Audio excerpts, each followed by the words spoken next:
ne crains point. Et le Seigneur, ce matin, nous dit de ne pas craindre. Comme Jésus l'avait dit, ne vous inquiétez de rien. Ne crains point. Dis à celui qui est à côté de toi, celle qui est à côté de toi, ne crains point.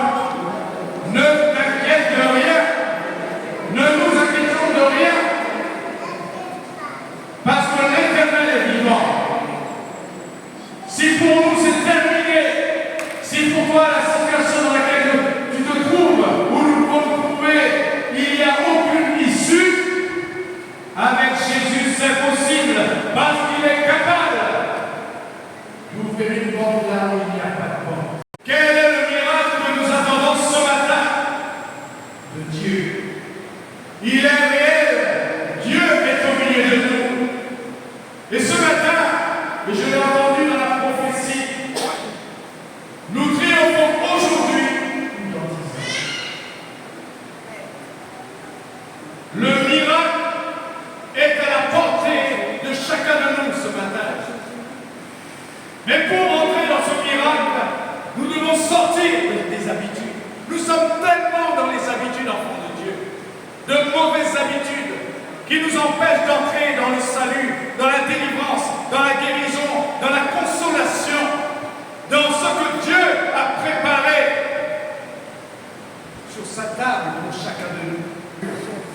Et au nom de Jésus, que ce mur soit abattu, que ces forteresses soient abattues au nom de Jésus-Christ, que toutes les mauvaises habitudes soient renversées ce matin. Et laissons la parole de Dieu nous gagner, laissons Dieu nous conduire dans sa bénédiction ce matin. Oui, Dieu pourvoira. Il pourvoira. Il pourvoira. On a menti, on a mal parlé, on a jugé. Demandons pardon à Dieu, car sa miséricorde durera toujours. Et ça c'est formidable, c'est que nous pouvons aujourd'hui revenir à Dieu. Si Dieu n'a plus la première place dans nos vies aujourd'hui, nous pouvons lui redonner la première place. Qui est-ce qui veut redonner à Dieu sa place? Ou encore qui donne à Dieu la première place? Dis-lui, parle au Seigneur ce matin. Oui, Seigneur, je te redonne la première place dans la vie. Je te donne la première place. Dieu a ordonné à travers chacun de nous de faire quelque chose, d'accomplir une œuvre qui lui est agréable. Est-ce que nous allons répondre comme cette femme qui a eu l'intelligence et la sagesse de préparer d'abord pour l'homme de Dieu ce dont il avait besoin? Et que s'est-il passé quand elle a honoré Dieu, elle a honoré l'homme de Dieu? Cette femme qui a dit l'Éternel est vivant.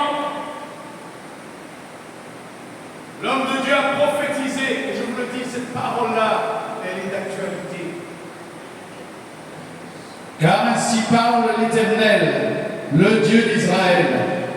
La farine qui est dans le pot ne manquera point, et l'huile qui est dans la cruche ne diminuera point, jusqu'au jour où l'Éternel fera tomber de la pluie sur la face du sol au nom de Jésus-Christ.